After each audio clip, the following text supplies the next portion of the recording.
प्रिय भक्तों, हम आपको ऐसी अद्भुत कहानी को श्रवण कराने के लिए जा रहे हैं जो कि आपने कभी नहीं सुनी होगी। शूर्पणखा लक्ष्मण जी की पत्नी थी। वो कैसे थी, इस विषय में जानने के लिए आप पूरी वीडियो देखें। पूरी वीडियो देखने के पश्चात आपको सारी कहानी का रहस्य मालूम होगा, क्योंकि बीच में छोड़ने के बाद में कथा का रहस्य मालूम नहीं पड़ता। तो प्रिय बंधुओं, हम कथा की ओर चलते हैं कि एक कल्प की घटना है।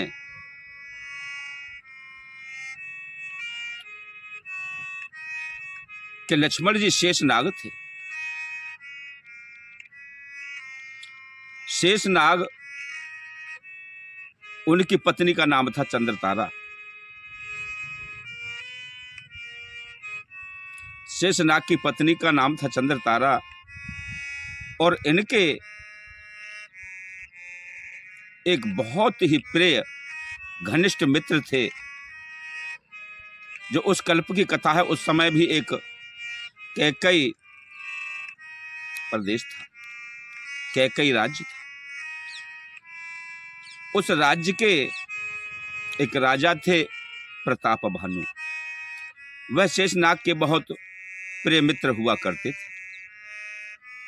तो प्रिय बंधुओं, शेषनाग जी और चंद्रतारा बड़े प्रेम से अपने गृहस्थ जीवन को चला रहे थे। नागलोक था, चंद्रतारा भी नाग कन्या थी। और उसी समय शेषनाग जी के मन में आया कि जाकर के मैं भक्ति करूं, कुछ ध्यान साधनाएं करूं। तो वह चंद्रतारा से कह करके और तपस्या के लिए निकल गए। कुछ समय की तपस्या के लिए निकल के चले गए। तो वहां जाकर के उन्होंने अपनी तपस्या प्रारंभ कर दी। और उधर चंद्रतारा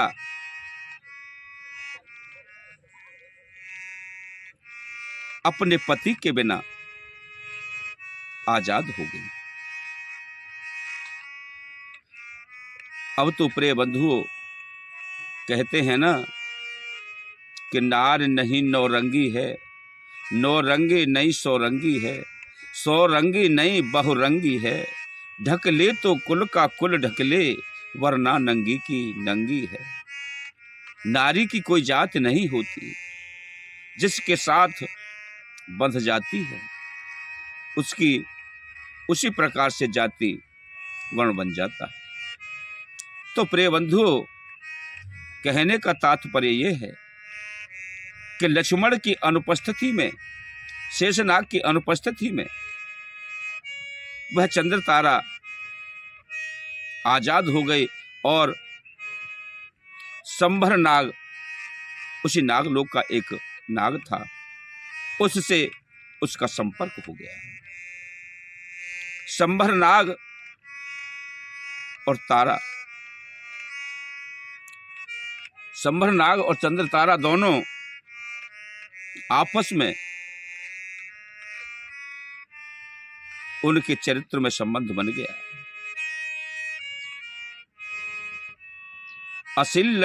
अश्लीलता से वह संभोग प्रक्रिया करने लगे, क्योंकि चंद्रतारा को पति का विरह सताने लगा और उसने अपने संपर्क संभरनाग से जोड़ लिए। अब प्रिय बंधुओं, आगे की कथा किस प्रकार से कि उधर से कैकई नरेश प्रताप भानु अचानक से अपने मित्र शेषनाग से मिलने के लिए शेषनाग जी के यहां आते हैं। लेकिन वहां शेषनाग जी तो थे नहीं, वो तो तपस्या के लिए निकल चुके थे। उन्होंने जाकर के देखा कि अपने मित्र के यहाँ जाकर के और कुछ पल के लिए आराम करूंगा, थोड़ा मैं ठहरूंगा और अपने मित्र से अपने हृदय की बातों को बतलाऊंगा। लेकिन प्रताप भानु ने क्या देखा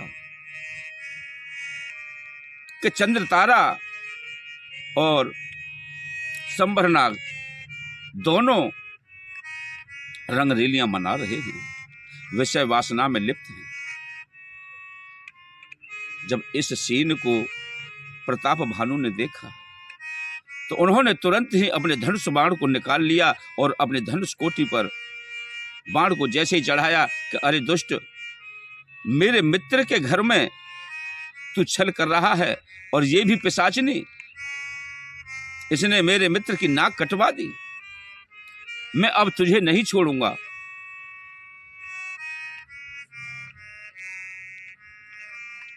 तो प्रताप भानु ने कहा कि मैं तेरी गर्दन काट दूंगा। जैसे ही संबरनाग को मालूम पड़ा तो वह नागलोक की कथा थी। सब नागलोग अपना शरीर बदलना जानते थे। उसी समय वो अदृश्य हो गया और वहां से भाग गया। तो प्रताप भानु ने संकल्प ले लिया कि मैं तेरी गर्दन को काटूंगा। तूने मेरे मित्र की पत्नी के साथ छल किया है, उसकी नाक काट दी। तो प्रिय बंधुओं, उधर से क्या होता है कि प्रताप भानु ने चंद्र तारा में, ऐसा लेख में आया है कि 5-7 कोड़े लगाए। कोड़े लगाने के बाद में वहां से प्रताप भानु चले गए अपने नगर के लिए। चले जाने के बाद उधर से शेषनाग जी अपनी तपस्या पूर्ण करने के बाद में घर के लिए लौट आए। तो जैसे ही घर पर उन्हें मालूम पड़ा, कुछ आसपास के लोगों ने बताया कि शेषनाग जी आ रहे हैं तपस्या पूर्ण करके, तो चंद्र तारा ने नाटक करना शुरू कर दिया। जिस प्रकार से कैकेयी ने किया था ना, तो वस्त्रों को फाड़ लिया, कुप भर में जाके लौट गई, काले कपड़े पहन लिए, श्रृंगारों को बखेर दिया। उसी प्रकार उसने सारा त्रिया चरित्र रचा दिया। त्रिया चरित्र न जाने कोई और खसम मार के सत्ती हुई। अरे यह औरत का कोई रूप नहीं हो रहा और न जाने किस किस प्रकार से पति के साथ छल कर दे। उसके पेट की थाह कौन ले सकता है। तो प्रिय बंधुओं, उन्होंने जाकर के त्रिअचरित्र रच दिया और शेषनाग का पदार्पण हुआ। उन्होंने कहा कि हे प्रिय, ये क्या कर रही हो आप, बताइए क्या बात है। लेकिन चुप है, मौन है और लेट गई जाकर। अरे बताओ तो सही, किसने आपको सताया है, हम उसको दंडित करेंगे। अच्छा तो सुनो, आपके मित्र प्रताप भानु आपसे पीछे हमारे यहां आए थे और उन्होंने मेरी इज्जत के साथ खिलवाड़ की, इज्जत के साथ खिलवाड़ की और मेरे साथ मारपीट की। अब तो प्रिय बंधुओं, मारपीट तो कर दी और यहां से मारपीट करने के बाद में चले गए।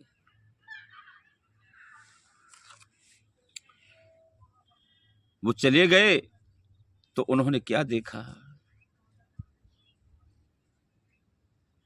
कि तुम इस बात को सत्य कहती हो? हाँ, मैं बिल्कुल सत्य कह रही हूं।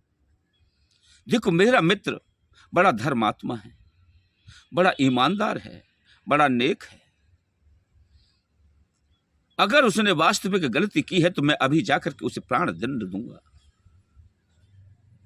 और सुन लो, अगर आपकी कमी निकली तो वही प्राण दंड आपको मिलेगा।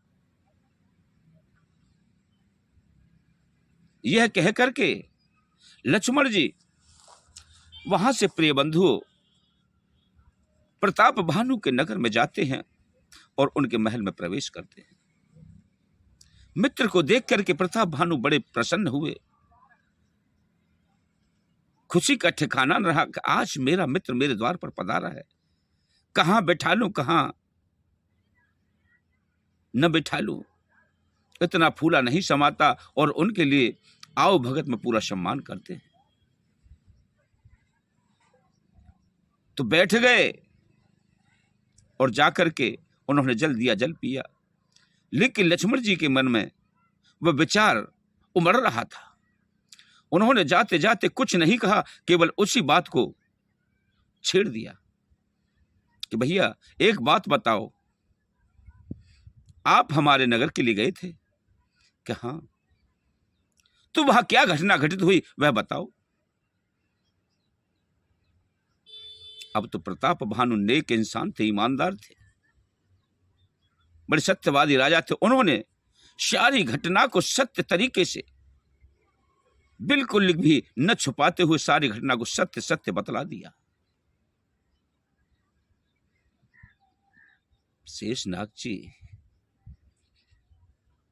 क्रोध से आतुर हो गए। बोले, मैं सही वही तो कह रहा था कि मेरा मित्र इस प्रकार की घटना को कैसे अंजाम दे सकता है। उन्होंने मित्र से तो कुछ नहीं कहा, वहां से लौट करके अपने नागलोक को चल दिए। जैसे ही नागलोक में प्रवेश किया तो चंद्र तारा को मालूम हो गया कि वह लौट करके आ रहे हैं और प्रताप भानु ने सारी घटना को सत्य सत्य बता दिया होगा। इससे तो वो मुझे प्राण दंड दें तड़फा तड़फा करके, इससे तो मैं पहले ही अपनी आत्महत्या कर लूं। उन्होंने एक पत्थर की शिला पर फन पटक पटक करके, सर पटक पटक करके अपने प्राण दे दिए। तो वहां से जाकर के वही चंद्र तारा सुपर्णखा बनी और वही शेषनाग लक्ष्मण का अवतार है। और एक संत के श्राप से, ब्राह्मणों के श्राप से जो प्रताप भानु थे वह रावण बने।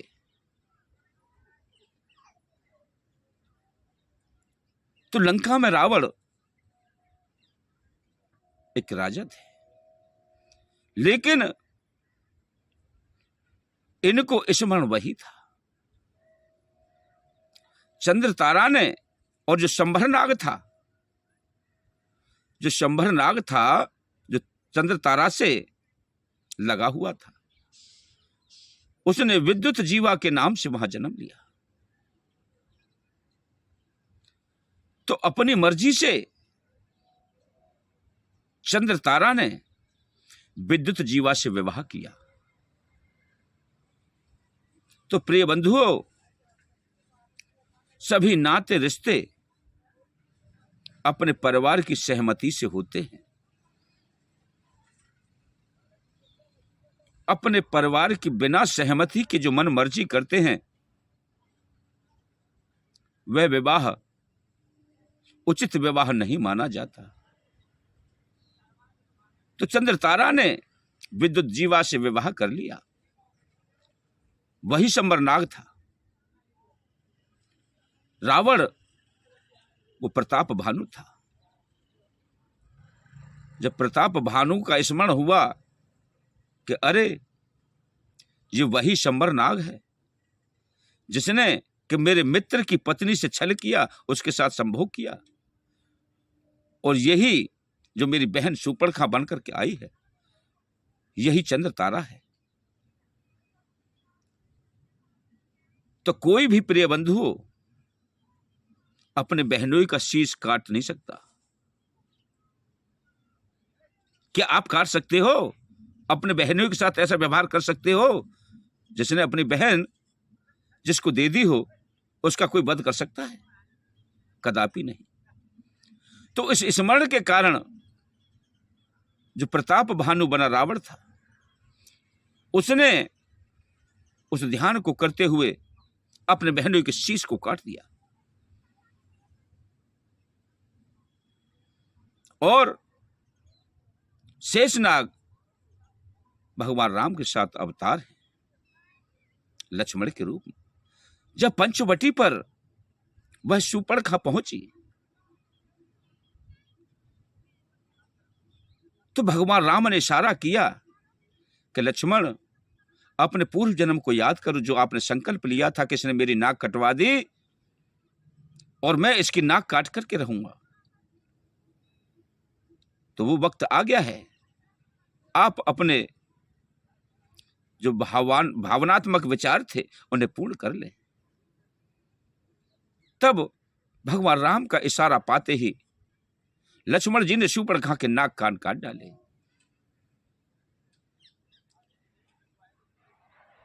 तो प्रिय बंधुओं,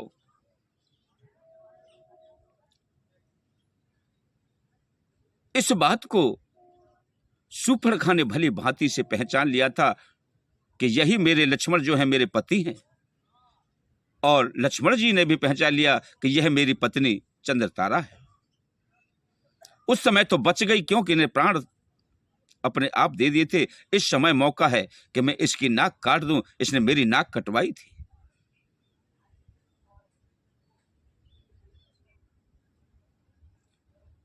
तो इस प्रकार से शूर्पणखा लक्ष्मण की पत्नी थी। प्रिय बंधुओं, आपको हम इसी प्रकार की अनसुनी कथाएं, मधुर मधुर कथाएं श्रवण कराते रहेंगे। आप हमारे चैनल को सब्सक्राइब करें, वीडियो को लाइक करें, दूसरों को शेयर करें। ओम नमो नारायण, ओम नमो नारायण, ओम नमो नारायण।